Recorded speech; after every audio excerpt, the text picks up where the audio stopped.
शब्द क्या है? शब्द को लेकर हमारे मन में कई सारी भ्रांतियां हैं, गलत फहमियां हैं। जिस नाम को हम जपते हैं, जिस नाम को हम बार बार दोहराते हैं, वो शब्द कुछ और है, और जो हमारे अंदर से जो आवाज़ आती है वो चीज़ कुछ और है। ध्यान रखना, जो हमारे अंदर से आ रही है, चाहे वो आवाज़ है, चाहे हमारे अंदर कोई प्रकाश है जो हमें सुनाई देता है, जो हमें दिखाई देता है, वास्तव में वही शब्द है। ध्यान रखना, जो हमारे अंदर से हमें सुनाई देता है वो शब्द है, जो हमें अपने शरीर के अंदर दिखाई देता है वो ही शब्द है। इसे ऐसे समझिए, जैसे आपके शरीर में और मेरे शरीर में और हम सभी सांसारिक जीव आत्माओं के शरीर में एक आवाज़ है, एक प्रकाश है, एक ज्योति है, वही वास्तव में शब्द है। उसे शब्द कह लो चाहे परमात्मा कह लो, दोनों बात एक है। जैसे जो आपका कोई चिर परिचित था, जिसे आप छोड़ के आए शमशान घाट तक, कब्रिस्तान तक या कहीं और, मरने के बाद उसके शरीर जब वो जीवित था तो पहले की क्या अवस्था थी, और जब वो मर जाता है तब उसकी क्या अवस्था होती है। जब वो जीवित होता है तब वो आपसे बात करता है, वो आपको देखता है, आप उसको देखते हैं, आपके और उसके बीच संबंध स्थापित होते हैं। ध्यान रखना, आपके और उसके बीच में संबंध स्थापित होते हैं, क्योंकि आप एक दूसरे को देखते हैं, बोलते हैं। लेकिन एक चीज़ ऐसी है जो उसके शरीर से निकल गई, फिर वो आपके सामने ही पड़ा है, लेकिन आप तो बोलते हैं, लेकिन वो आपकी बात का जवाब नहीं देता। यही शब्द है। संत महात्मा जो हमें नाम देते हैं वो कहते हैं इस नाम को जपो। उस नाम को जपने से हमारे को क्या फ़ायदा होता है?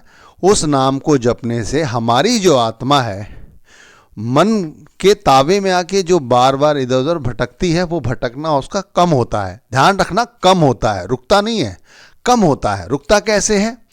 रुकता जब है जब हम उस शब्द को जो हमारे अंदर से आता है, जैसे हम किसी चीज़ का सिमरन करते हैं सदगुरु द्वारा दिए गए नाम का, और जब उस पर विश्वास करने लग जाते हैं, फिर साथ साथ हम शब्द को सुनने की कोशिश करते हैं, अपने अंदर से शब्द को देखने की कोशिश करते हैं, सुनने की कोशिश करते हैं। और जिन लोगों को शब्द सुनाई देने लग जाता है, शब्द अपने अंदर दिखाई देने लग जाता है, उनका मन स्थिर होने लगता है। ध्यान रखना, फिर वो इस मन के ताबे में नहीं पड़ते, उनका सिमरन सफल हो जाता है, उनका नाम जपना सफल हो जाता है, क्योंकि वो अपने अंदर शब्द को देखने की कोशिश करने लगते हैं और उन्हें शब्द दिखाई भी देने लगता है और सुनाई भी देने लगता है। तो वाकई में शब्द ये है जो आपके अंदर है, हमारे अंदर है। जो संतों महात्माओं के पास हम जाकर अपनी गुहार लगाते हैं ना कि हमें आप परमार्थ का ज्ञान दो, वो यही ज्ञान है कि शब्द को सुनना, शब्द को देखना, अपने अंदर भी और दूसरों के अंदर भी। जब आप उस शब्द को देखने लग जाओगे तो आपको उसमें से आवाज़ें भी सुनाई देंगी, जिसे कहते हैं मीठी आवाज़।